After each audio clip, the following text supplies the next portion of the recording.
이사야서 1장 23절 말씀 보겠습니다. 이스라엘 백성들이 유월절 어린 양의 피, 그 하나님의 은혜를 망각하게 되었을 때, 메시아 언약을 잊어버리게 되었을 때 이런 모습이 나타납니다. 함께 했습니다. 시작.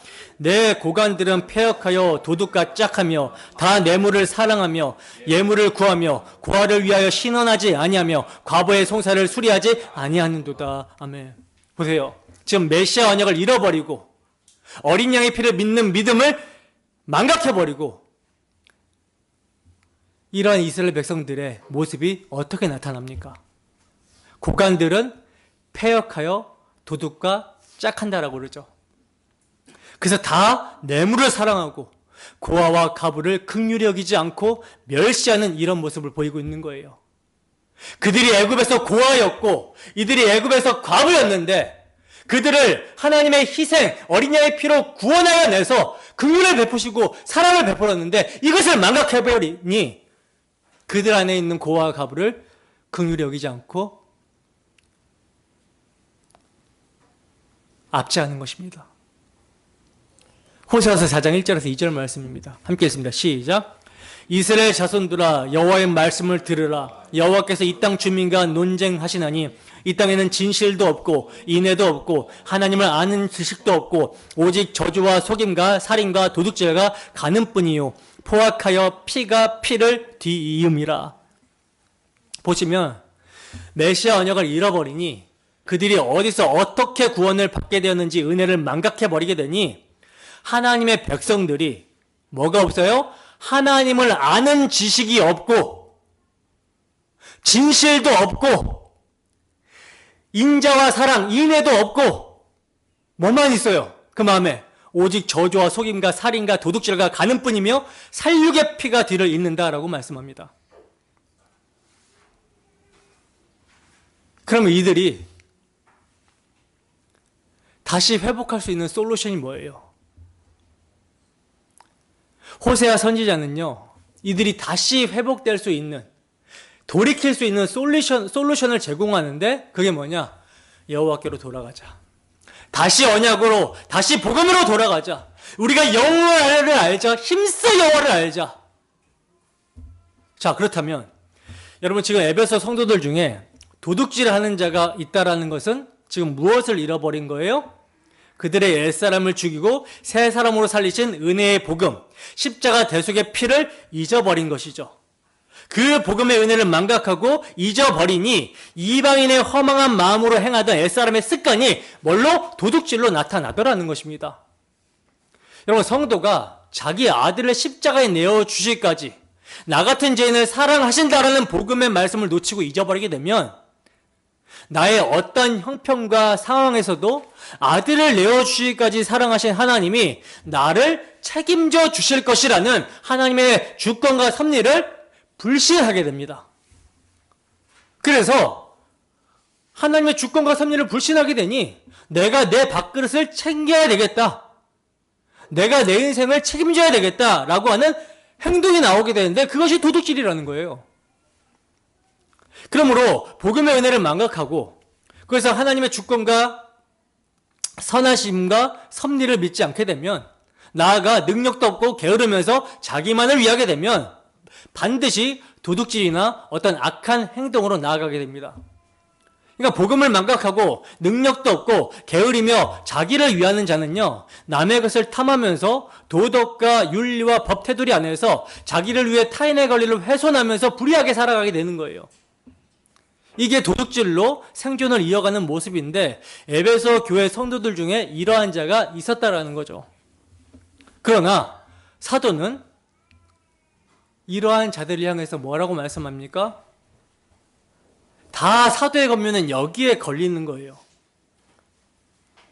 사도의 당위성은, 사도가 권면하는 당위성은 여기에 걸리는 거예요. 사도는요, 이러한 자들을 향해서 너희가 그리스도를 그같이 배우지 않았다 라고 명확하게 말씀을 합니다. 너희가 그리스도를 그같이 배우지 않았다. 진리가 예수 안에 있는 것 같이 너희가 그에게서 듣고 가르침을 받았다면, 우리 주 예수 그리스도의 십자가 복음을 믿고 그리스도와 함께 옛사람이 죽었고 그와 함께 새 사람으로 살게 되었다면 이제 이러한 옛사람의 습관으로 행하던 도둑질을 다시 하지 말고 그 습관을 버려라. 벗어버려라. 그리고 이제 돌이켜서 뭐하라? 가난한 자들에게 구제할 수 있도록 자기 손으로 선한 일을 하라. 새 사람의 습관을 들이고 훈련하라. 이렇게 권면하고 있는 것입니다. 여러분, 하나님께서 우리에게 물질을 주시는 이유가 있어요. 구원받은 성도들에게 물질을 주시는 이유가 있습니다. 그 이유가 뭡니까? 하나님 나라와 그분의 영광, 그리고 그분의 사랑이 얼마나 풍성한지를 대대에 나타내기 위해서 우리에게 주신다라는 거예요. 근데 복음의 은혜를 잊어버리게 되잖아요. 이거 이렇게 잊어버리게 되면 주객이 전도가 돼버려요. 주객이 전도가 돼버리면 내 배만 채우기 위해서 사용하게 되는데 바로 이것이 옛사람의 습관으로 나오는 도둑질입니다. 내가 수고하고 열심히 일해서 돈을 버는 목적은 가난한 자들을 구제하기 위함입니다. 여기서 구제는 복음 전도가 먼저고 그 다음에 구제예요. 이게 먼저인데 주객이 전도가 되어버리면 어떻게 돼요? 내 배만 채우기 위해서 사용하게 된다라는 거죠. 이게 도둑질이라는 거예요. 그러니까 잘못 사용하는 거. 이것은 누구의 것을 도둑질하는 것이냐? 하나님의 것을 도둑질하는 거죠. 하나님이 주신 은사를 도둑질하는 것이 되는 거예요. 여러분, 하나님은 우리를 청지기로 부르셨다라는 거 잊으시면 안 됩니다. 하나님의 것을 맡겨주시고 이것을 당신의 뜻, 하나님의 뜻대로 써라고 했는데 하나님의 뜻대로 쓰지 않는다면 이게 바로 도둑질이라는 것입니다. 그러니 계속해서 깨어서 진리 되시는 그리스도로부터 듣고 가르침을 받지 않으면 은혜를 망각하게 되면 우리가 옛사람의 습관대로 도둑질을 하게 될 수 있다는 것을 기억해야 된다는 거죠. 자, 그리고 우리는요, 우리뿐만 아니라 하나님께서 우리에게 맡겨주신 자녀들도 도둑놈이 되지 않도록 잘 양육해야 됩니다. 오늘날 시대 풍조는 물질을 왕으로 섬기고 있는 것이 시대적인 풍조죠. 때문에 우리 아이들이 물질을 왕으로 섬기지 않도록 하나님만이 우리의 생명의 근원이다. 하나님이 선하시고 우리의 모든 삶을 이끌어가고 계신다라는 그 복음적 교리를 날마다 가르쳐야 되는 거예요. 그래서 말씀으로 잘 양육하면 이 아이들이 돈의 노예에서 벗어날 수 있게 되고요. 또 아이들이 특히 자주 비교하는 비교 의식에서도 벗어날 수가 있게 됩니다. 내가 걸치고 있는 옷이 조금 예쁘지 않다 하더라도, 또 우리 부모님의 차가 별로라 하더라도, 내 집이 조금 작아도 이것 때문에, 이런 비교 의식 때문에 학교 가기 싫어 이런 소리를 안 나올 수 있도록 복음을 근거로 가르쳐야 된다는 거예요. 물론 이게 쉽지 않죠. 아이들은 그게 굉장히 눈으로 보는 게 바로 감정으로 오니까 쉽지 않아요. 그래서 뭐 해야 되냐? 끊임없이 우리가 교육하는 수밖에 없습니다. 끊임없이. 우리 어른들도 마찬가지죠. 계속 복음의 말씀에 유념하고 하늘에 소망을 두지 않으면요, 나도 모르게 복음의 은혜를 망각하고 잃어버리게 되고 세속적 가치에 휩쓸려 버리게 됩니다. 그래서 우리 어른들도 계속 듣고 배워야 돼요. 믿음은 들음에서 나고 들음은 그리스도의 말씀이라고 그리스도의 말씀을 듣고 배워서 잊지 않아야 되는 것이죠. 그래서 이렇게 계속 듣고 배워서 복음의 말씀에 유념하는 자들이 자기 아이들에게 참된 가치를 가르치게 되는 것입니다. 여러분, 아이들은요, 많이 들은 것에 가치를 두고 살게 돼요. 결국 어디에 세뇌당하느냐입니다. 어디에 세뇌당하느냐. 세속에 세뇌당하느냐, 복음으로 세뇌당하느냐. 세속의 세뇌는 이런 것이 많으면 좋은 거야. 이것이 너의 가치를 평가하는 거야. 남의 것을 빼앗아 훔치더라도, 남의 권리를 빼앗더라도 세상의 가치를 많이 가져야 성공하는 거야. 이렇게 가르치고요. 복음은 그런 것이 너의 가치를 평가하는 것이 아니라 오직 예수 그리스도의 피가, 하나님이 너를 사랑한 그 사랑이 너를 평가하는 거다. 네가 그 사랑 안에 있으면 너는 존귀하고 보배로운 존재지만 그 사랑 밖에 나가게 되면 하나님 앞에 심판받을 빌어먹을 존재, 죄인이야. 이걸 계속 가르칩니다. 그러니까 인식의 싸움이라는 거죠. 무엇을 주입하느냐? 세상은 끊임없이 이 세속적 사고를 주입해요. 보고 듣고 모든 것이 학교에 가든 그가 길거리 가든 무슨 경험을 하든 다 세속적인 것들을 습득하게 됩니다. 그러면 우리는 더 부지런히 어떻게 해야 돼요? 더 많이 가르치고 예배하며 인도해야지만이 올바른 길로 갈 수가 있겠죠. 그래야지만이 아이들이 도둑놈 심보를 갖지 않을 수가 있게 되는 거예요. 자, 그리고 도둑놈 심보를 가지고 도둑질하는 것에 나아가서 하나님이 우리에게 허락하신 것을 올바르게 사용할 수 있는 청지기적인 사명을 감당하게 되는 것입니다. 그래서 사도는 도둑질을 하지 말라고 권면한 후에 뭐라고 말씀하고 있어요? 가난한 자에게 구제할 수 있도록 내 손으로 열심히 일해라, 이렇게 얘기합니다. 옛사람의 습관으로 다시 도둑질하지 말고 나아가 이제 가난한 자에게 구제할 수 있도록 손으로 열심히 일해라. 여러분, 우리가 6일 동안 힘써서 일하는 이유가 무엇입니까? 하나님이 6일 동안 창조하시는 일을 하셨기 때문이에요. 그리고 7일날 쉬셨죠. 그래서 우리도 열심히 6일 동안 일하고 또 이렇게 주일에 모여서 주께서 허락하신 안식을 함께 누리며 공유합니다. 그러므로 우리가 6일 동안 힘써 일하는 이유는 하나님의 나라의 영광을 위해서 일을 하는 거예요. 구체적으로는 하나님의 사랑이 얼마나 큰지를 세상에 보이고 내가 하나님을 얼마나 사랑하는지를 나타내는 기간이 6일이라는 거죠. 물론 주일은 그것을 또 고백하는 날이고요. 그런데 오늘날은 사람들이 일하기를 싫어하죠. 점점점 심해집니다. 그러나 기독교인들은요, 게을러서는 안 되는 사람들이라는 거예요. 물론 일하는 것 자체를 막 좋아하는 사람이 어디 있겠습니까? 당연히 힘이 들죠. 그러나 우리에게는 게으르지 않아야 되는, 일해야 되는 목적이 있어요. 목적이 없으면 뭐가 나옵니까?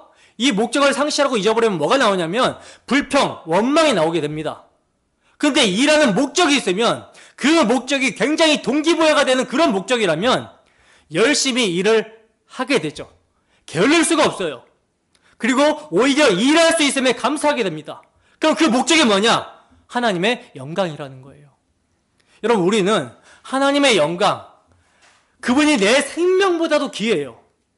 영원히 죽임을 당해 마땅한, 저주를 받아 마땅한 나를 위해 자기 아들을 내어주신 그분이 우리에게 생명을 주셨고 우리에게 일터를 주셨고 우리에게 건강을 주셨다면 이것을 위해 주님을 찬송하고자 하는 것이 우리의 사명이 되는 것이죠. 그래서 열심히 게으르지 않고 일하며 힘들어도 감사하며 일을 하게 되는 것입니다. 그래서 하나님의 사람들은요, 게으름을 멀리하게 되는 거예요. 하나님을 사랑하고 이웃을 사랑하기 때문에 게으를 수가 없다라는 거죠. 그래서 어떻게든 남의 유익을 구하며 열심히 자기를 희생하는 거예요. 성경은요, 게으름을 미워합니다. 왜? 게으름은 자기 중심적이기 때문에 그렇다라는 거예요. 왜 게으르죠? 나 편하려고. 자기만을 위하는 거예요. 자기만을. 뭐 국가를 위해서, 이웃을 위해서 이런 거 없어요. 가만히 아무것도 안 하고 싶다. 지금도 아무것도 안 하고 있지만 더 아무것도 안 하면서 많은 걸 받았으면 좋겠다. 나라에서 뭐 어떤 거 제공 안 해주나? 이러고 있는 거죠. 도둑놈 심보예요.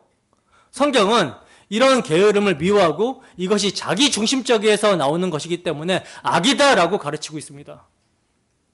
사명감이 없는 사람, 자신이 하나님의 청직이라는 인식을 못하는 사람들의 특징이 게을러요.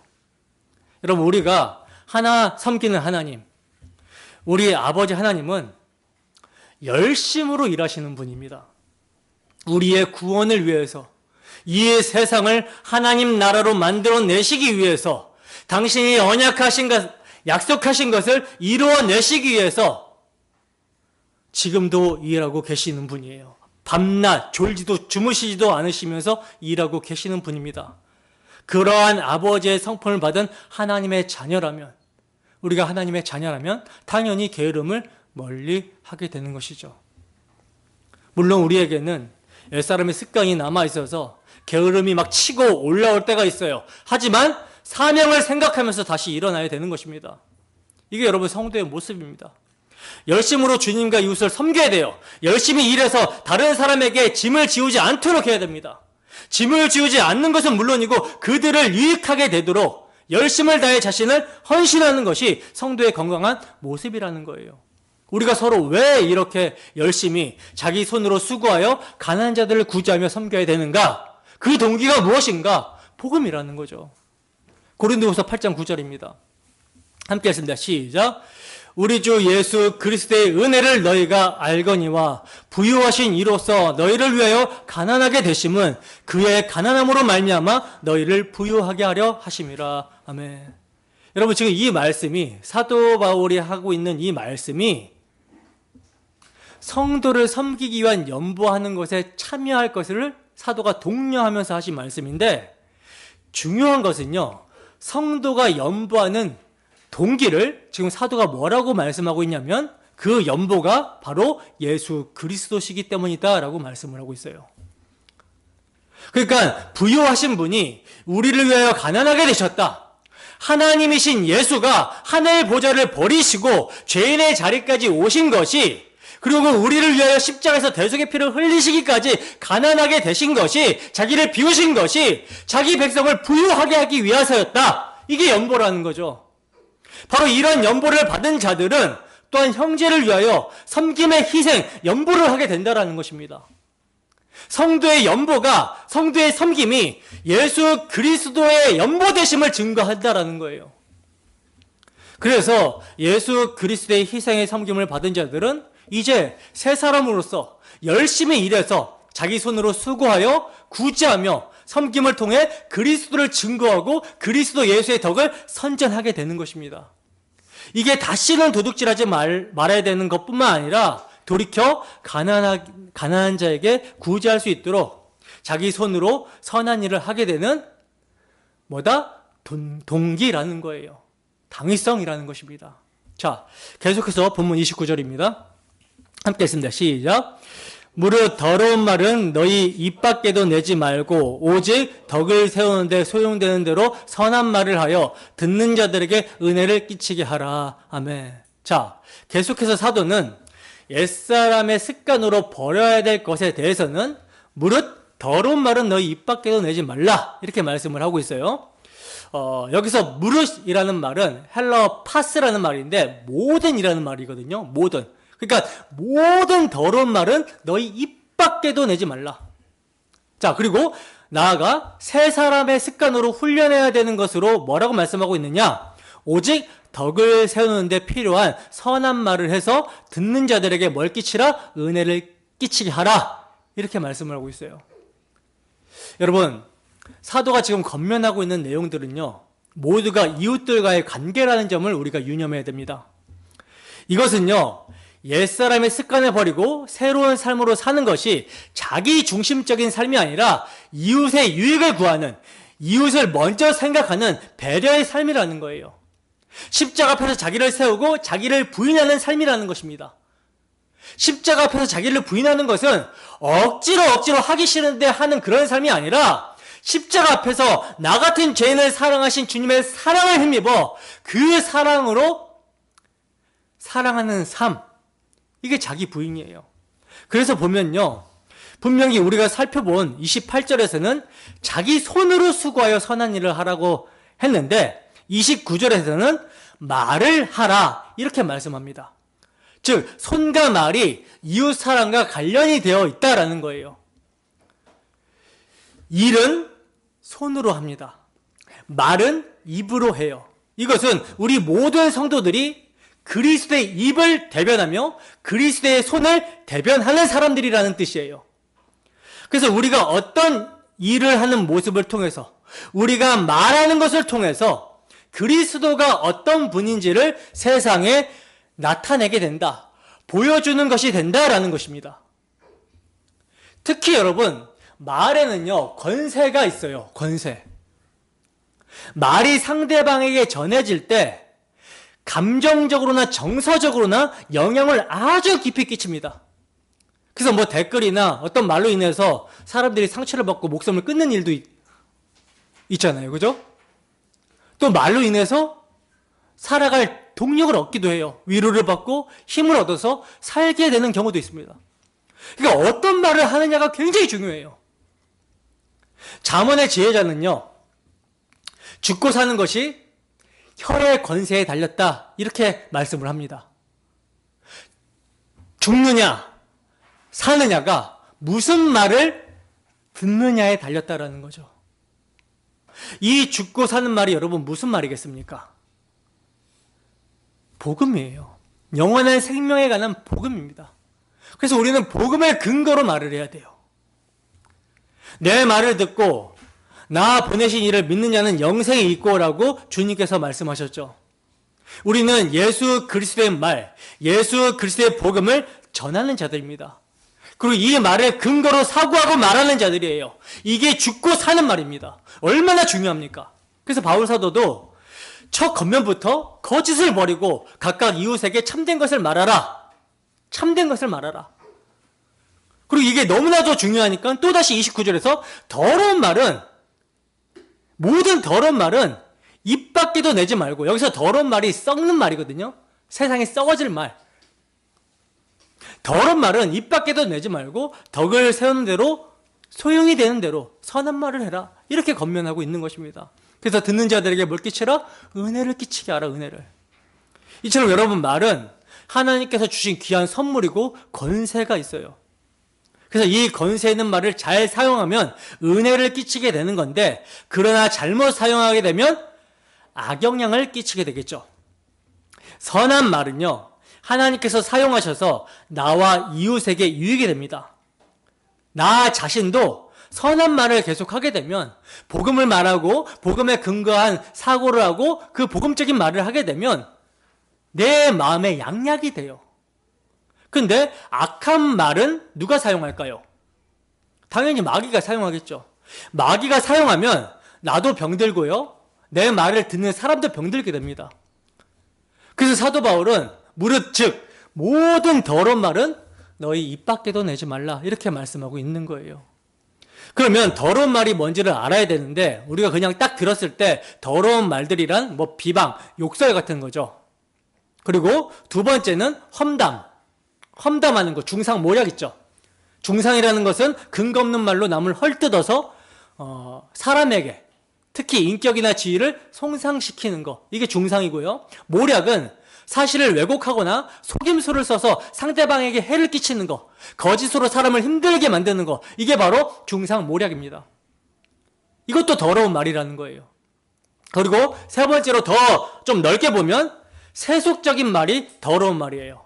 세속적인 사상을 담고 있고 그 사람에게 그 사상을 주입하게 되는 거잖아요. 말이라는 게. 이 더러운 말입니다. 세속적인 말. 그리고 똑같은 건데 비진리의 말. 이거는 다른 복음. 인본주의 신학 사상을 주입하는 거. 더러운 사상으로 사람들을 선동하는 거. 이게 다 더러운 말이 되는 거예요. 바로 이 더러운 말을 사탄이 사용하는데, 여러분, 본래 우리의 옛사람의 본성, 부패한 마음에서 이러한 더러운 말이 나왔고 더러운 말을 하면서 우리가 살았습니다. 그러나 이제 어떻게 변했어요? 이제 그리스도의 십자가 대속의 피로 옛사람은 죽었어요. 옛사람의 본성대로 더러운 말을 하면서 살았던 우리는 죽었습니다. 그리고 이제 새 사람이 되었으니 옛사람의 습관대로 나오는 더러운 말은 하지 말아야 된다는 거죠. 그럼 무슨 말을 해야 되냐? 선한 말, 복음에 근거한 선한 말을 해서 듣는 자에게 은혜를 끼치라. 이 선한 말이 여러분 무엇을 무너뜨리냐면요, 사탄이 사용하는 더러운 말을 무너뜨립니다. 그래서 영적 전쟁을 말의 전쟁이라고 성경은 증거하고 있는 거예요. 말의 전쟁. 무슨 말을 하냐? 말은 마음에서 나오죠. 무슨 말을 하냐? 고린도후서 10장 4절에서 6절 말씀입니다. 함께 읽습니다. 시작. 우리의 싸우는 무기는 육신에 속한 것이 아니요 오직 어떠한 견고한 진도 무너뜨리는 하나님의 능력이라. 모든 이론을 무너뜨리며 하나님을 아는 것을 대적하여 높아진 것을 다 무너뜨리고 모든 생각을 사로잡아 그리스도에게 복종하게 하니 너희의 복종이 온전하게 될 때 모든 복종하지 않는 것을 벌하려고 준비하는 중에 있노라. 아멘. 보세요. 하나님을 대적하여 모든 높아진 인간들의 이론들과 그 생각들이 더러운 말로 나타나는데 이것을 다 무너뜨리는 무기가 뭐냐? 하나님의 능력인 십자가의 돕니다. 십자가의 복음이 인간의 이론들과 경관진들을 무너뜨리는 능력이 된다는 거예요. 바로 이 말씀에 복종하는 자가 누구예요? 택하신 자들이죠. 이 복종이 온전하게 되면, 그러니까 택하신 자들이 다 주께 돌아오게 되면 복음의 말씀에 순복하고 모든 이론들이 무너지고 그래서 순종해서 예수를 믿게 되면 하나님의 자녀가 되게 되면 모든 복종하지 않고 그리스도와 하나님을 대적하는 자들을 벌하시려고 심판하신다라고 말씀합니다.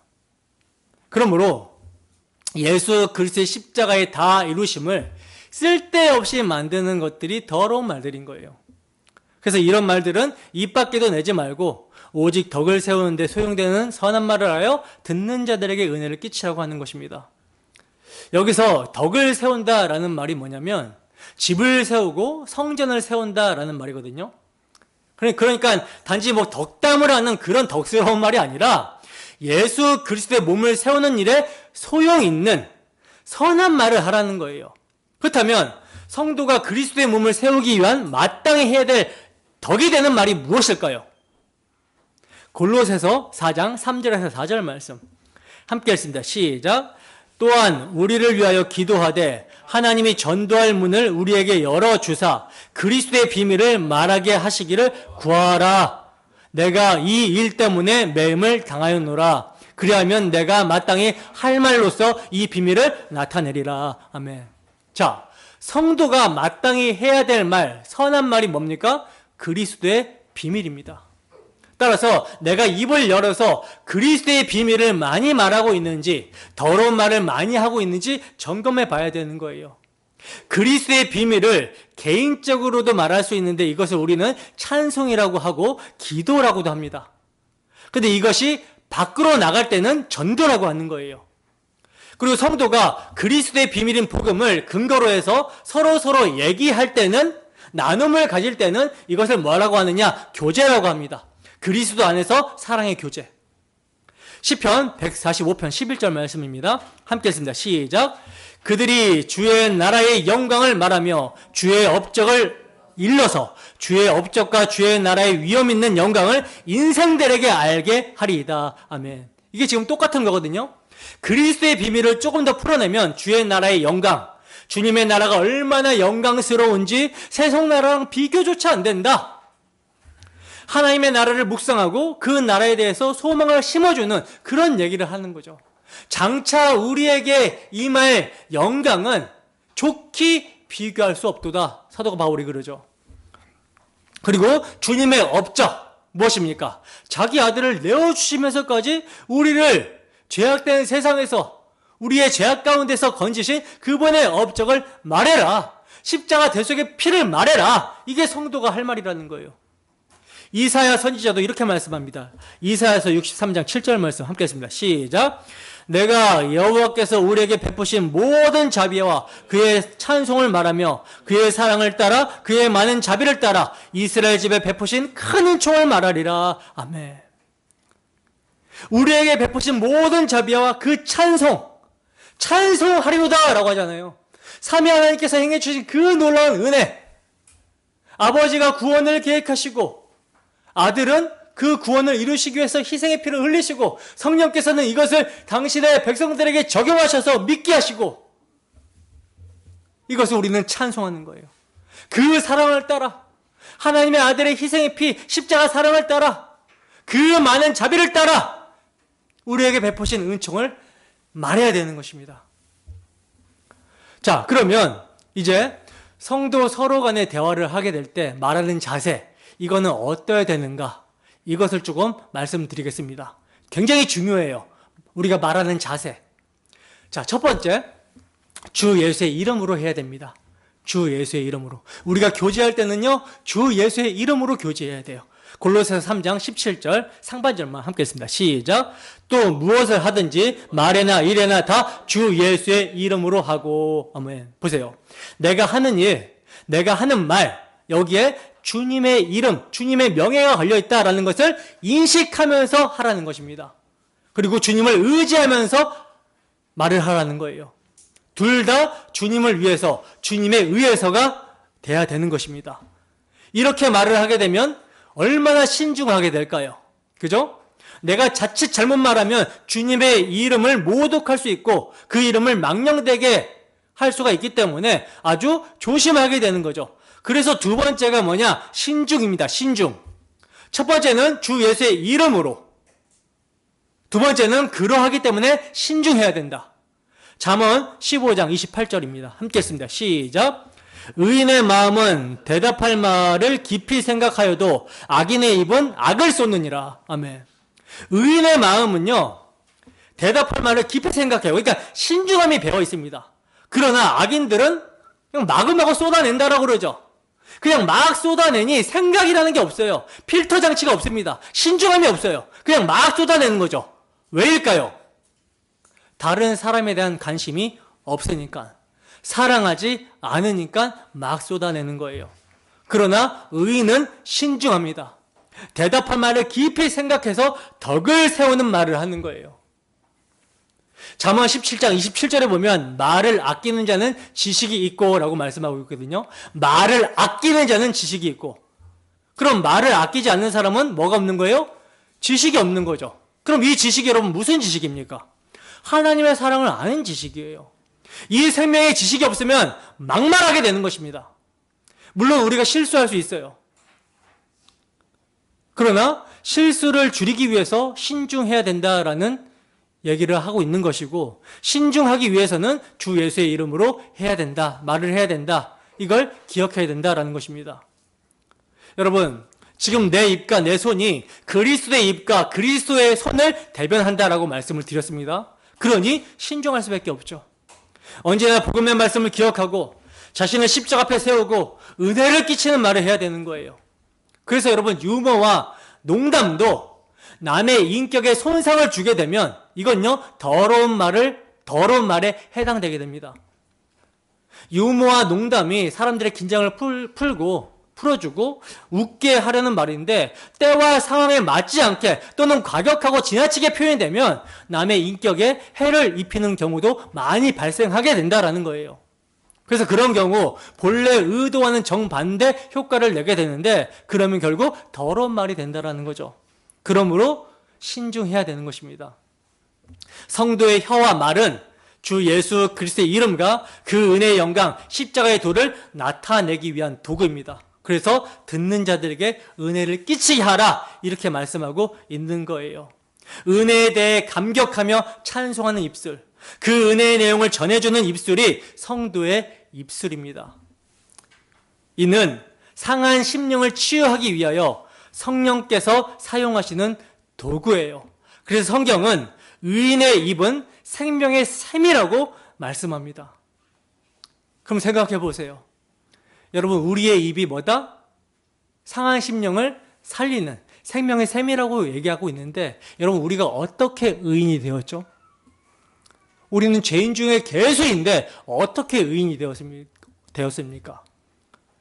어떻게 사람들의 상한 심령을 살리는 생명의 샘이 되었다라고 성경은 증거합니까? 바로 우리 주 예수 그리스도의 십자가 대속의 피로 말미암아 죄인이 그리스도 안에서 의인으로 여겨진 것입니다.